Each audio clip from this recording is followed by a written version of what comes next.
തിരുനാവായയിൽ ടൂറിസത്തിന്റെ മറവിൽ beer wine പാർലറുകൾ ആരംഭിക്കുന്നത് റദ്ദാക്കണമെന്ന് കേരള മദ്യനിരോധന സമിതി തിരുനാവായ പഞ്ചായത്ത് കമ്മിറ്റി ആവശ്യപ്പെട്ടു. ജില്ലാ മദ്യനിരോധന സമിതി അധ്യക്ഷൻ മജീദ് മാടമ്പാട്ട് പ്രതിഷേധ പരിപാടി ഉദ്ഘാടനം ചെയ്തു. ജില്ലാ മദ്യനിരോധന സമിതി അധ്യക്ഷൻ മജീദ് മാടമ്പാട്ട് പ്രതിഷേധ പരിപാടി ഉദ്ഘാടനം ചെയ്തു. മുളക്കിൽ മുഹമ്മദ് അലി അധ്യക്ഷനായി.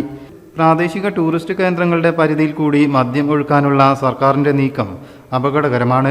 KTDCയുടെ ബിയർ പാർലറുകൾ ഘട്ടം ഘട്ടമായി ബാറുകളാക്കി മാറ്റുന്നതിനെതിരെ സമൂഹം ഒറ്റക്കെട്ടായി നേരിടണമെന്നും നേതൃത്വം പറഞ്ഞു. നടപടിയുമായി മുന്നോട്ടു പോവുകയാണെങ്കിൽ ശക്തമായ സമരപരിപാടികൾ ഒരുക്കുമെന്നും നേതാക്കൾ പറഞ്ഞു.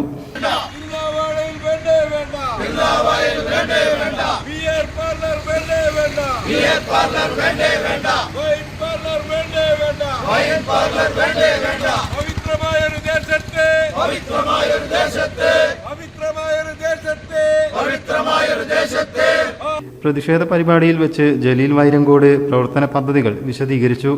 തിരൂർ താലൂക്ക് സെക്രട്ടറി VP കുഞ്ഞു, ഓർഗനൈസർ BP സഹീർ, ഭാരവാഹികളായ Pottammal Koyamutty, EPA Latheef, CP Moideen, Kunheen Kaithakkara, CP Moideenkutty, KK Kalam തുടങ്ങിയവർ സംസാരിച്ചു. News bureau, Tirur.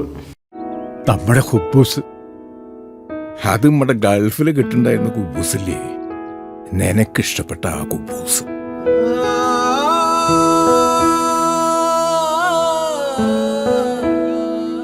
പ്രവാസികൾക്ക് മാത്രല്ല, ഇപ്പൊ നാട്ടിൽ എല്ലാവർക്കും അൽദാൻ കുബൂസ് മാത്രം മതി. അൽദാൻ കുബൂസ് ഇപ്പൊ ന്യൂ ജനറേഷന്റെ ഇഷ്ട കുബുവല്ലേ. ഷുഗർ ഉണ്ടെങ്കിൽ ഗോതമ്പിന്റെ കുബൂസ് ആവാട്ടോ. മലയാളിയുടെ ഭക്ഷണ താല്പര്യങ്ങൾക്ക് ഇനി പുതിയ സ്വാദ്. അൽദാൻ ലെബനീസ് കുബൂസ്.